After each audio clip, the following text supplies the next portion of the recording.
ইরানের এক হুমকিতেই মার্কিন যুক্তরাষ্ট্র একদম নিশ্চুপ হয়ে গেল। ইরান এমন একটা হুমকি দিয়েছে যার কারণে যুক্তরাষ্ট্রের মতো একটা পরাশক্তির রাষ্ট্র একদম নিশ্চুপ হয়ে গেল, চুপচাপ মেরে গেল। কি এমন হুমকি দিল যে সেই হুমকি শুনেই যুক্তরাষ্ট্রের মতো একটা পরাশক্তি রাষ্ট্র চুপ হয়ে গেল? দর্শক, পুরো বিষয়টি আজকে ভিডিওতে আলোচনা করব, সঙ্গেই থাকবেন। আর এই বিষয়ে আপনাদের কোনো মতামত থাকলে অবশ্যই কমেন্টসে লিখবেন।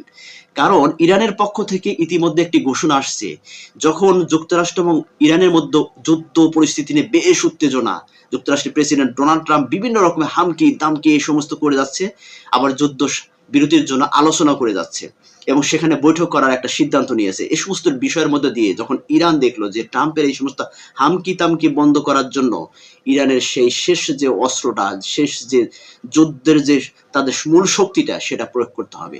আর সেটা কি জিনিস, এমন কি জিনিস যে ইরান সেটা বলার সাথে সাথে যুক্তরাষ্ট্রের মতো রাষ্ট্র চুপ মেরে গেল? সেটাই মূল শক্তি। ইরানের এই মুহূর্তে সর্বশেষ এবং সবচেয়ে বেশি শক্তিশালী জিনিস একটা ইরানের কাছে আছে, যেটি শুনলে আপনার মাথা নষ্ট হয়ে যেতে পারে। কারণ ঘটনাটা এমন একটি ঘটনা বা এমন একটা জিনিস ইরানের হাতে এই এখন পর্যন্ত মানে এসে পৌঁছাইছে, যেটা শুনলে যে আপনি আটকে যাবেন যে আসলে ইরানের কাছে এমন কি জিনিস আছে যেটা পুরো বিশ্বকে তাক লাগিয়ে দিয়েছে। শুধু যুক্তরাষ্ট্র না, সারা বিশ্ব এখন অবাক ইরানের কাছে এমন কি আছে যে জিনিসটা এখন বিশ্বের যে পরাশক্তি রাষ্ট্রগুলো আছে তারাও কিন্তু অবাক হয়ে গেছে যে ইরানের কাছে এমন কি বিষয় আছে, এমন কি জিনিস আছে। দর্শক, সেই জিনিসটাই আমি এখন আপনাদের কাছে ফাঁস করব, আপনাদের কাছে জানাবো যে কি এমন আছে। আপনারা জানেন যে ইরানের এবং যুক্তরাষ্ট্রের মধ্যে যখন দুই দেশের মধ্যে দুই প্রেসিডেন্ট এবং এবং ইরানের প্রতিনিধিদের মধ্যে ব্যাপকভাবে বাকবিতণ্ডা শুরু হয়েছে, হুমকি পাল্টা হুমকি, সেই মুহূর্তে গিয়ে ইরানের পক্ষ থেকে বলা হয় যে ইরানের কাছে এমন একটা কার্ড আছে যে কার্ডটা এখন দ্বিতীয় দফায় যুদ্ধে তারা প্রয়োগ করবে এবং সে কার্ডটা জীবনে কেউ কল্পনা করতে পারে না কতটা ভয়ঙ্কর হতে পারে।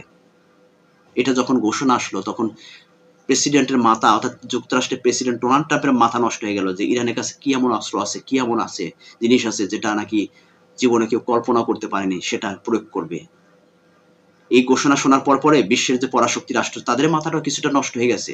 আপনি শুনলে আপনি মাথা নষ্ট হয়ে যাবে। আপনারা জানেন যে এই যে প্রথম দফায় দুই দেশের মধ্যে যে যুদ্ধ হয়েছিল সেখানে বৃষ্টির মতো মিসাইল, বৃষ্টির মতো ক্ষেপণাস্ত্র ইরানের ইরান থেকে কিন্তু ফেলানো হয়েছে, যেটা নাকি একদম যুক্তরাষ্ট্রকে মানে পুরো একটা মানে অস্বাভাবিক একটা পরিস্থিতির মধ্যে কিন্তু ফেলে দিয়েছিল, যার কারণে আজকে কিন্তু শান্তি আলোচনা যে ইরান এতগুলো ক্ষেপণাস্ত্র, এতগুলো মিসাইল কোথায় পাচ্ছে, কিভাবে তৈরি করেছে, যেটা সে কোনোদিনও যুক্তরাষ্ট্র কল্পনা করতে পারেনি। কিন্তু এবার যেটা তৈরি করেছে, যেটা যুক্তরাষ্ট্রের মাথাটা আরো নষ্ট হয়ে যাবে যেটা শুনে, সেটি হচ্ছে, আপনারা জানেন যে ক্ষেপণাস্ত্রের একটা পাওয়ার আছে, 2-4 হাজার 5,000 কিলো পরে গিয়ে সেটা কার্যক্রম থাকে, আবার শেষ হয়ে যায়।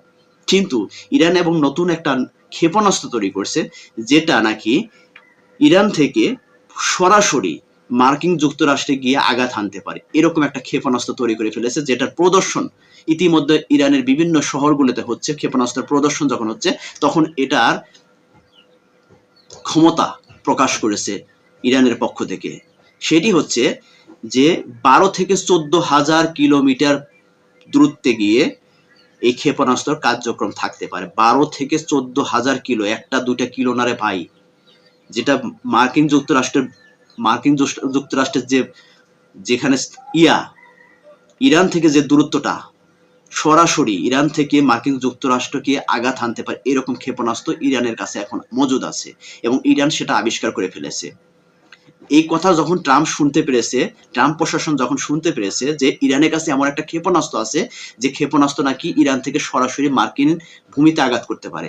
যদি এতদিন যুদ্ধ করেছে মার্কিন যুক্তরাষ্ট্র মধ্যপ্রাচ্যের বিভিন্ন স্টেটগুলোতে অবস্থান নিয়ে এবং সেখানে নাস্তানুবাদ হয়েছে, ট্রাম্পের যতগুলো মধ্যপ্রাচ্যের যে সুস্থ ঘাঁটি ছিল সেই ঘাঁটিগুলো একের পর এক ধ্বংস করে দিয়েছে ইরান প্রশাসন। সেখানে যদি ইরান যদি সরাসরি মার্কিন অর্থাৎ যুক্তরাষ্ট্রের যদি নিজস্ব ভূমিতে আঘাত হানতে পারে, তাহলে কতটা ভয়ঙ্কর অস্ত্র সেটা হতে পারে, ভয়ঙ্কর ক্ষেপণাস্ত্র হতে পারে সেটা।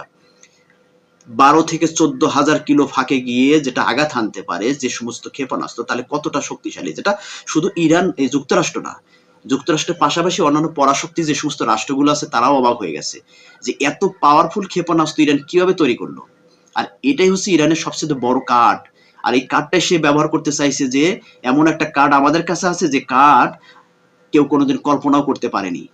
সেই কার্ডটা আমরা এখন ব্যবহার করব। অর্থাৎ যদি ইরান দ্বিতীয় দফায়, যদি ইরান এবং যুক্তরাষ্ট্রের সাথে দ্বিতীয় দফায় যুদ্ধ শুরু হয়ে যায়, সেই ক্ষেত্রে ইরান যদি এই ক্ষেপণাস্ত্র যদি প্রয়োগ করে, তাহলে একদম সরাসরি মার্কিন ভূমিতে গিয়া, মার্কিন স্থাপনাগুলোতে গিয়ে আঘাত করতে পারবে, এমন শক্তিশালী ক্ষেপণাস্ত্র তৈরি করেছে, যেটা যুক্তরাষ্ট্রের দিকে ক্ষেপণাস্ত্র ছুড়ে মারার কেউ কল্পনা করতে পারে না, স্বপ্নও দেখতে পারে না।